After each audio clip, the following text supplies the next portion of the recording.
11th December 1931, Osho is born in Kuchwara, a small village in the state of Madhya Pradesh, central India. He is the eldest of 11 children of a Jana cloth merchant. Stories of his early years describe him as independent and rebellious as a child, questioning all social, religious and philosophical beliefs. As a youth, he experiments with lot of meditation techniques.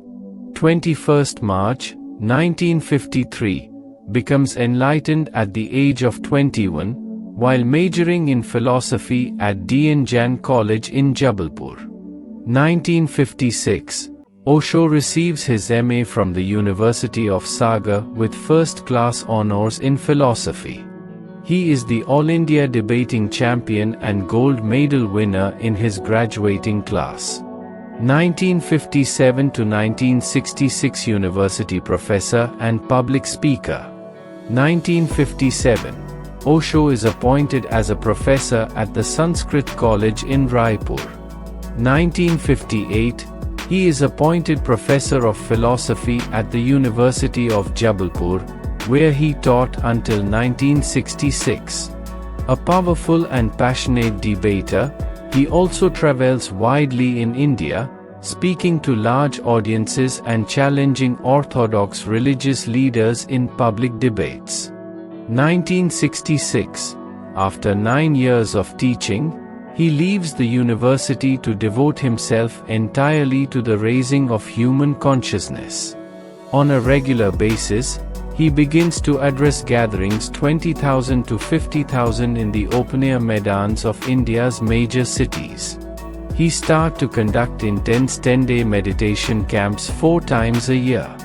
In 1970, the 14th of April, he introduces his revolutionary meditation technique, dynamic meditation, which begins with a period of uninhibited movement and catharsis, followed by a period of silence and stillness. Since then, this meditation technique has been used by psychotherapists, medical doctors, teachers and other professionals around the world. 1970.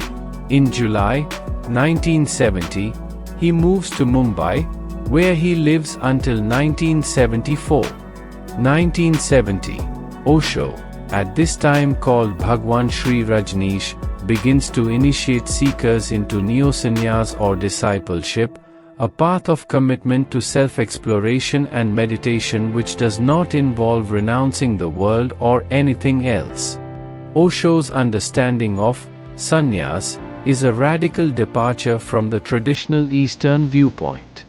For him, it is not the material world that needs to be renounced but our past and the conditionings and belief systems that each generation imposes on the next.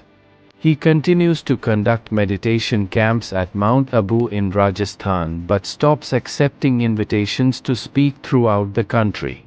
He devotes his energies entirely to the rapidly expanding group of sannyasins around him.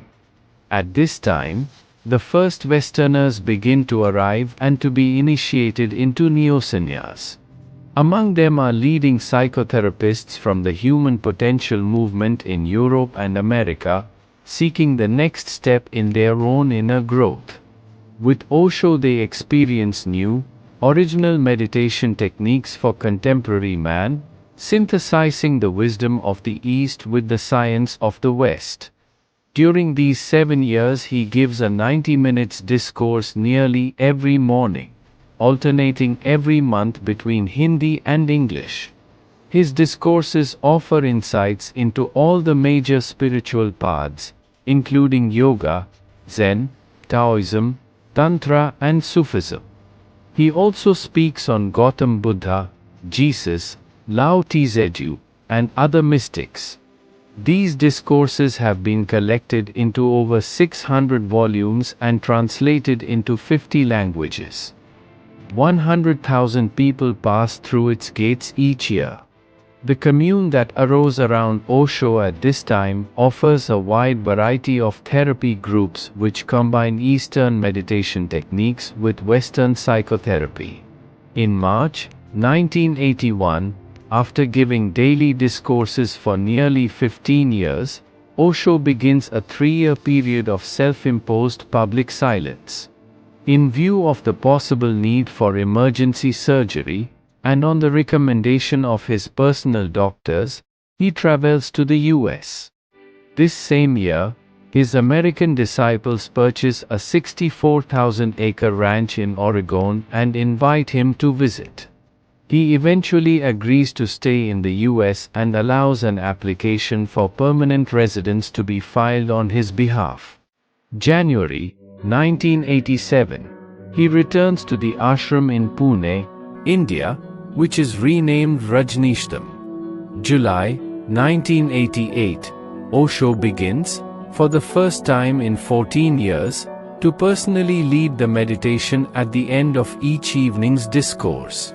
He also introduces a revolutionary new meditation technique called the Mystic Rose. January to February 1989, he stops using the name Bhagwan, retaining only the name Rajneesh. However, his disciples ask to call him Osho, and he accepts this form of address. Osho explains that his name is derived from William James' word, oceanic, which means dissolving into the ocean. Oceanic describes the experience, he says, but what about the experiencer? For that we use the word Osho. At the same time, he came to find out that Osho has also been used historically in the Far East, meaning the blessed one, on whom the sky showers flowers.